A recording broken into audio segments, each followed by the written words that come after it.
Honestly, guys, if I post this video, please, please be nice. It shows the worst day for it. I need you to know that I'm hangover. I slept 4 hours. I have just had coffee, and it is 8 past noon. And yes, I'm really tired. But I didn't want to wait another month. So yes, you're getting this. I hope this is fine. You know, we're all human, and I hope you still enjoy this. Hello, bookworms. So today I come to you with my October wrap-up and book haul. And yes, this time I'm doing it very early, or more like on time, because the last one you just saw was like a month late. But yes, excuse my voice, my lack of energy. I went out yesterday and it was super fun, but also super tiring because, believe it or not, dancing 5 hours is not for the faint of heart. It's the kind of cardio I almost never do. So I only read 4 books last month. It was a very weird month. I started a lot of things. Like, I'm in the middle of a lot of books right now, which makes me think I should definitely do like currently reading videos just to update you.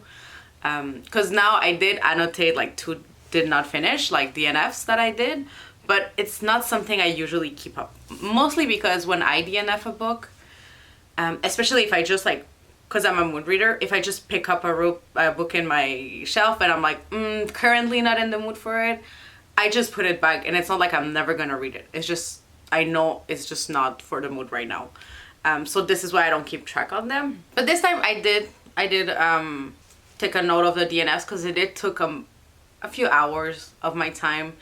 But yes, I started a lot of things, didn't finish a lot of things. I also read like 1 book that was super slow, and then 1 audiobook that I didn't like. And life-wise, honestly, it was a weird month, which is weird because fall is my favorite month, but then I got sick. I got bronchitis, so I was out of service for like a week and a half, more, maybe like 2 weeks. I was like out of service, so that's like half the month, and I out of service as in like even reading wasn't a thing I was doing. Like, it was a lot of doom scrolling, it was a lot of watching TV. Because my brain could not, I kept like sniffing, and like my head hurt and my throat hurt, and it was just awful, awful, awful. So yes, it was a weird month, unfortunately, health-wise, personal life-wise, it was weird too. So yes, anyways, here are the books that I read, because that's what you're here for. So the first book I'm going to talk to you about is the only book that I actually own. The rest were library books, I think. I'm just gonna make sure. Yeah, 2 library books and 1 book that was like lent to me from a coworker. So this one is Tout Brûlé by Lucille de Peslouan, and honestly I annotated, as you see, and it was honestly a heartbreaking book to read. This is a 5-star, by the way. I feel like it would go like hand on hand with Clémence en Colère. So we follow this character, so her name is Stella, and she's like 40-ish, I think. And that's when she decides that she wants to call out what has been happening in her family, which is basically not just domestic violence, but like being raped and assaulted. I don't know what word is gonna get me banned here, but like, imagine the worst, by her family. Mainly her dad, but also her brother.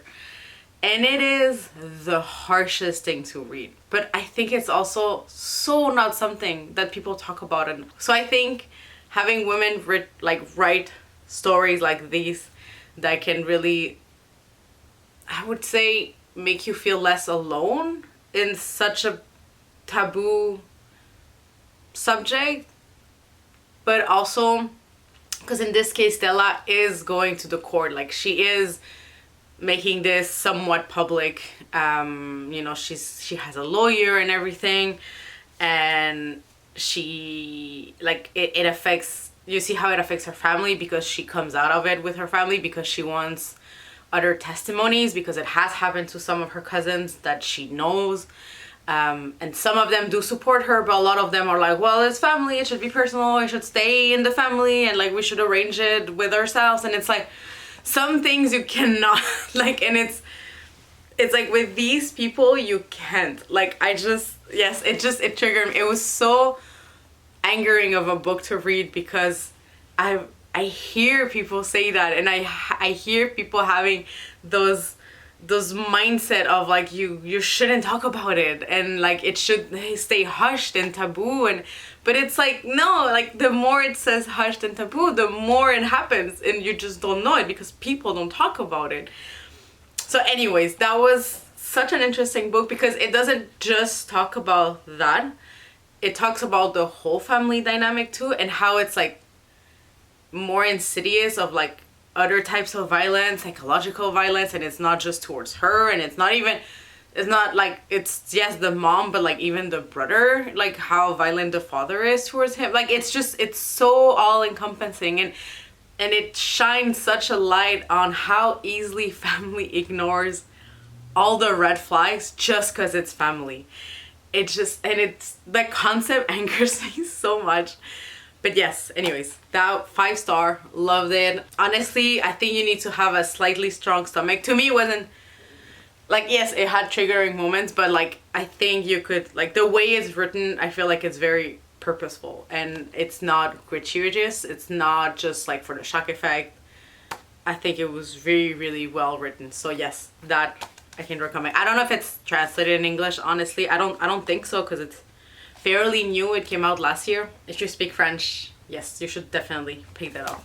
Now, for the other books, let me start by the best and then finish with the worst. So I started with my 5-star, and now we're gonna go with my 4-star, which is Detective Auntie by, let me get this right, Uzma Jalaluddin. And that one is the book that my coworker lent me, and she was so sweet to lend it to me. I hadn't read a cozy mystery in super long, and I remember like she was finishing it, and I was like, yeah, actually, I have read some and I really enjoy them. It's just I feel like I don't gravitate towards them. But like, you know, it was like autumn and everything, and she's like, she finished it and she was like, yes, like read it, it's actually really fun.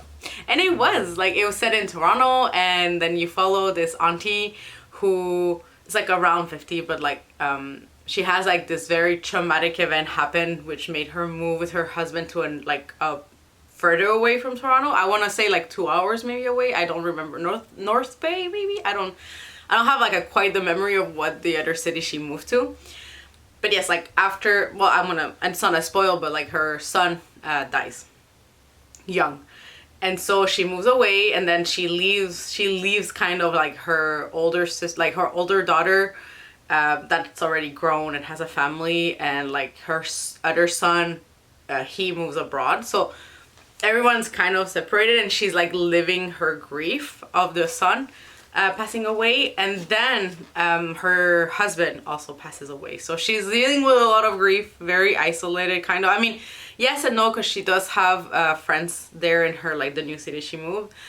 But yes, like she's very isolated. And then what like stars up the whole story is that her daughter is accused of murder. And so because she's the auntie that's always like finding out things, and like people trust her, so they talk to her, and like she pieces things together very Sherlock Holmes wise. Her daughter calls her up and she's like I just need you to help me with my daughters and like make sure that they're okay because they're young. And so the mom comes, but of course she's not just there to like help like her grandkids. Like she's gonna obviously investigate and help her daughter to be like free from that. And so it goes. It's so fun. It was really fun. That main character was really, really fun. I don't think I read enough about like people from that age. I think she's like around 50 or something. And it's just so fun because like she's so mature, and like, yes, she's flawed, but like in different ways than like a young adult is, or even like a new adult. Is that what they call that new character? Like new category of things. So I feel like it was really fun seeing from her point of view. And the mystery was really fun. Like I did not see it coming, and in between there were like a few twists and turns that it was really fun to get into. There is one last thing at the end that I talked to my coworker, and I'm like, I thought like this is, my mind is going to this, like to me this is the answer, or like this I think is the culprit for like this one thing. And she agreed, and now we're like both curious if there's gonna be a second, which I think there will be a second one. I think it's gonna continue this series, and honestly I would pick it up. It's really fun. Like I like that main character. And so yes, it's a balance of like serious moment and like you have to suspend a little bit disbelief, but barely, so it makes it really fun and like realistic. And you saw a lot about like the community there, and like, you know, gentrification, like all the themes that like really hit a spot for me.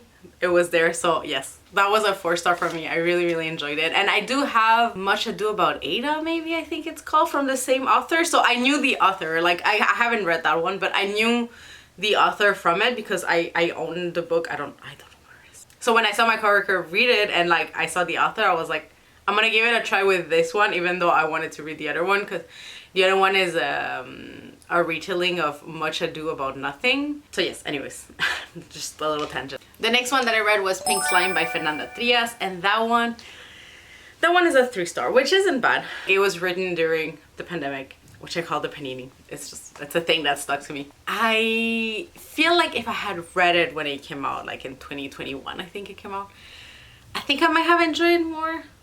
But because we're like post panini, and because I personally didn't even live it like most people did, like I had a very weird little bubble where it wasn't as restrictive, just because I was basically in a village. Like that's the only reason. It's not that I wasn't following rules, like the rules were very lax because of where I was living at the time, and because of the type of work I was doing. I really wasn't staying home all the time, and I could still go out. So I don't know, it was very weird how I lived it. But see, if and even then I feel like because of that, I think I would have enjoyed it more. But like basically it's kind of a pandemic kind of like book, but it's so slow, and it's like nothing really happens. And I usually like books that nothing really happened, but there needs to be something that pulls me in. And I thought it would be the mother-daughter relationship, but even that I thought wasn't explored far enough and like deeper enough. And then I was like, oh, maybe it's the relationship with her husband because she's separated or divorced, I don't remember. And I'm like, maybe it's that, you know, maybe that's the thing that's gonna be like deeper, other than the fact that they're living through this pandemic. Not even, like it was, I don't know, it was like not enough of the other things, so it made it just really slow. And like the more I'm talking about it, the more it's maybe more like a 2.5. Because truly, even to people who say like I'm not really a plot person, I'm a character person, I don't even think it's that interesting. I guess the most interesting character is the boy. There's like a side character which is like a little boy that she kind of, no, I wouldn't say babysit, but she stays with him like a couple of months, then he goes back to his family, and then she takes him in again for a couple months, and they have this weird dynamic.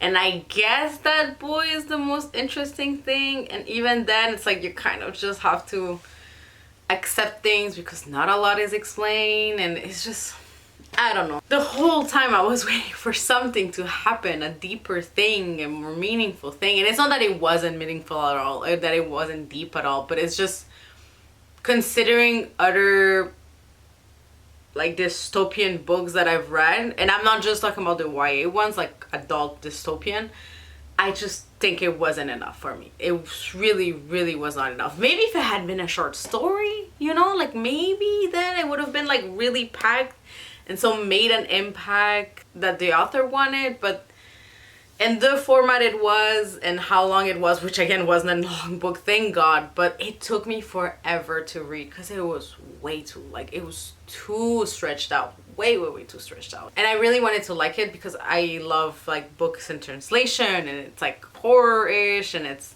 you know, a Latin author, and it's just, it didn't hit for me. And I don't think it's necessarily the writing, I just think the story wasn't fleshed out enough, and we should have dove deeper into something. It couldn't have been all about the fact that they're staying home and the air and the fishes and even that part, even the nature part wasn't delved deep enough for me to be like, okay, at least it's that, right? At least it's a comment on nature. And like, yes, it is a comment on nature, but it's like too surface level. It's too thin. It's not enough for me to say like, yes, it's worth making a book out of this.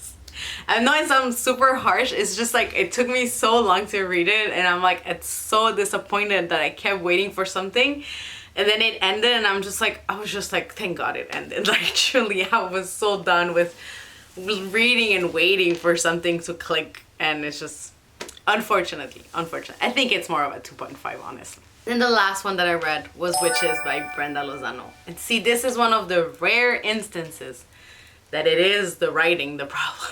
Or the editing. We did a book club meeting, and this one of the book club members was mentioning that a lot of times when you see problems in books and things you notice and take you out of the story, it's an editing problem. Like, the editor should have done their job. I'm putting this out there. Maybe it's not the author's writing, maybe it's the editor. That being said, that book did not do it for me. It's a 2-star. It was, the voice of the character I liked. I'm gonna say that. It's not a 1-star, it's not a horrible book. The voice of the character I really like. The premise of the story I really like. Even though it got like a little muddled. Like, I got at the middle of the book and I'm like, I'm sorry, what was the point again? Like, I'm sorry, I don't know where we're going. I don't know what this is. Is it just like a slice of life? But not really, because we kept skipping years. Like, the time construct of the book was super weird. Like, we're starting and then it skips like 10 years and or 15 years or 20 years. I don't know, like, suddenly the character that's like a teenager or a young adult is like a mom and has like grown kids of like teenagers. Like, I don't know, it was so weird. The time of it was really weird, and maybe because I listened to it on audiobook, like, I don't know if it's physical, like you actually see something, there's something that tells you what was the point of all those time jumps, and then, you know, you skip all of that and then you go back and then you go back and then it flip-flop, but not in a coherent way, I wouldn't say. It was extremely repetitive, and I don't have like, I was so tired of it that I didn't even like take time to like marque page, like put a little stamps or whatever I could in audiobooks to like repeat it and show you what I mean. But like, trust me when I say it's repetitive. Like, I don't know, I'm having a scene of like, oh, okay, this person saved that that guy because he was a healer, and then 2 sentences later they were saved by the healer, which was this person, and then later it's like, and because of that person was a healer and helped these guys. Like, we had 3 versions of the same sentence in like the span of like 10 minutes or 5 minutes. Like, it didn't make sense. I was like, who edited this? Like, who wrote, like, who thought it was okay? And it happened so many times that it was like, it's not a one-off error. It's not a just like, oh, maybe they kind of missed that and they didn't know which way they wanted to go. No, literally, I felt like I was going insane, because I'm like, I've heard this sentence, the same words in a different arrangement 5 minutes ago. What is happening? What are we doing? It was the weirdest thing. And again, if at half of the book or 3/4 of the books I'm wondering what's the point of all of this, where are we going, this is not okay. And again, the time jumps didn't make sense, and I'm so upset, because like Pink Slime, I wanted to like this. I really wanted to. I like translated books, and this wasn't like horror or anything, but I'm like, it's brujeria, it's magical realism, historical fiction mix and everything, and not really historical fiction, because I feel like it's set in present day, but some scenes make it seem like it's like 100 years before, or like 50 years before, like in a very excluded place, and then suddenly it's like, no, but we're like chilling and like we have phones and like we can have social media, and it's like, I'm confused. Really confused. It's one of those books that I was excited for, like maybe less than Pink Slime. Literally Pink Slime, horror translated Latina author. I thought 100% I would like it, and I'm a little disappointed that I didn't. But this one, it was maybe like a little less, but I still thought I would like take something out of it. That's the thing, I don't think I took anything out of this, barely anything out of this, except my annoyance at the writing style or the editing or the lack of editing. I don't know.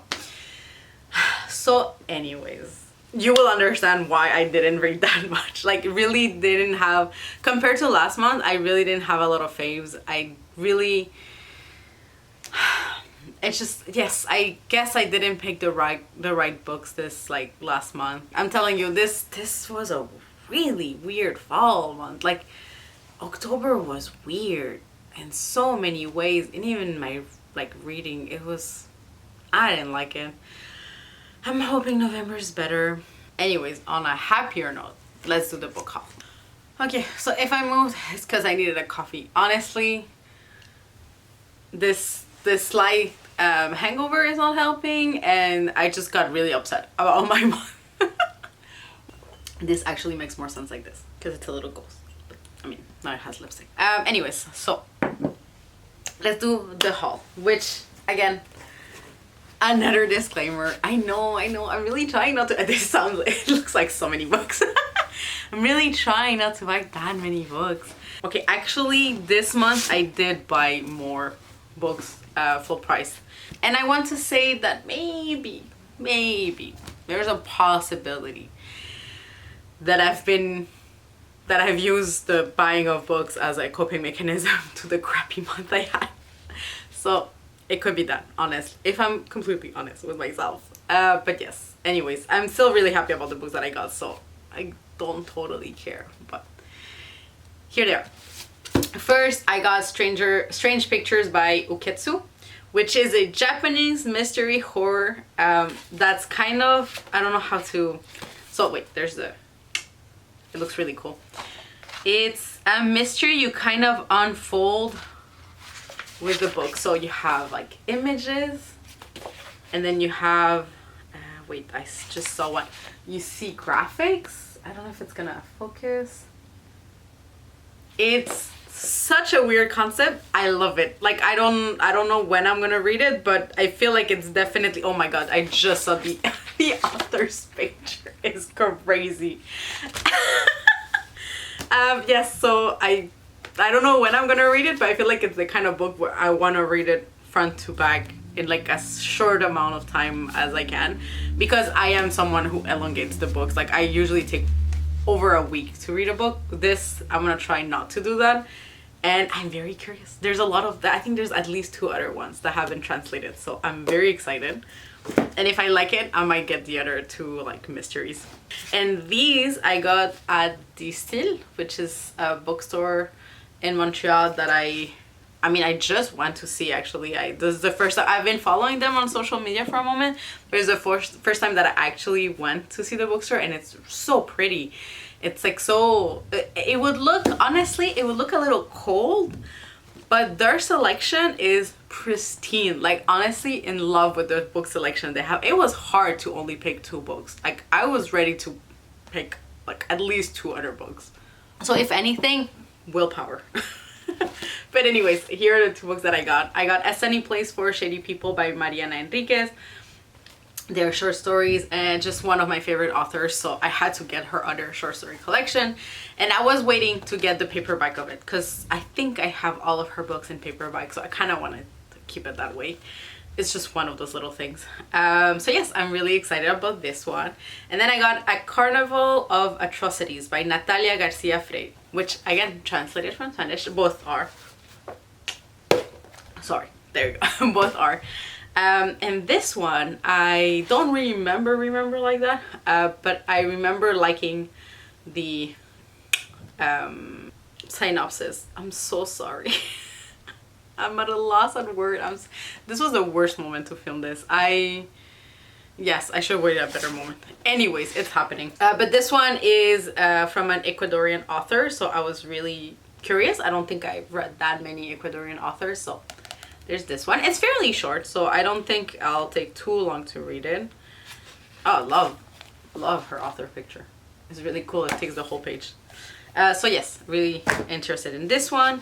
And then these two I got at the used bookstore for store credit, so I didn't actually spend money on these. See, this is good. Like, it's just the balance thing. I'm so sorry, I really need coffee. I'm so drained. And I need to go vote, and I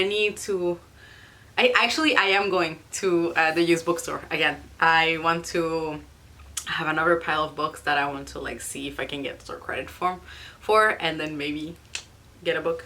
But anyways, the two that I got, actually this one I was really excited, Juniper and Thorn by Ava Reed, because I heard only good things about this one, and I'm really excited to read it. So quickly, if I synopsis the synopsis, we follow this main character that has two sisters, and they're like the last witches, with the dad that's a wizard. And they're kind of the last witches and wizard in this city where it's kind of getting more industrialized. So they're kind of seen as this, like, you know, like kind of fun little memory of what it was, but they're like not taken too seriously. And then the main character, which the name is Dormir dehors, Marlinken. It's, who names her kid then? That's crazy. It's a fictional character, but I'm not chill. And she falls for a dancer, so I feel like there's gonna be a little thing here happening, but the father is against it, so it's gonna be fun. And apparently there's a monster also in there, so honestly sounds really fun. I understand why people are into it. I'm excited to read it. The other book that I got, which is the winner of the Man Booker Prize, I don't know from what year, but I remember it, so it can't have been that long ago, is A Brief History of 7 Killings by Marlon James. This was everywhere. This was everywhere when it came out. When did it come out? 2015. Oh my god, it's been 10 years. I feel so old. Anyways, one of the reasons I wanted to own this is because it is a chunkster. And I know that if I were to pick it up at the library, I wouldn't have enough time to read it. If it's an audiobook, it's gonna be like, what, 20-hour audiobook? It's not happening. Those kind of audiobooks intimidate the F out of me, so wasn't gonna happen.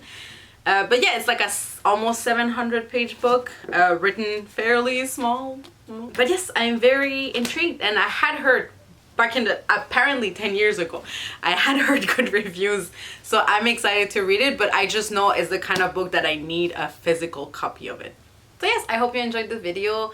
I'm gonna try to get back in the rhythm of it. I discovered recently that I'm very focused on editing either very late in the day or very early in my day. So, you know, I think that's gonna help, you know, me making content and everything. And if you liked it, you can do a little like, you can put a little comment, and I'll see you in the next video. Bye. No estoy pendiente a lo que tú estás haciendo, que yo no la estoy rompiendo, yeah. Tú mismo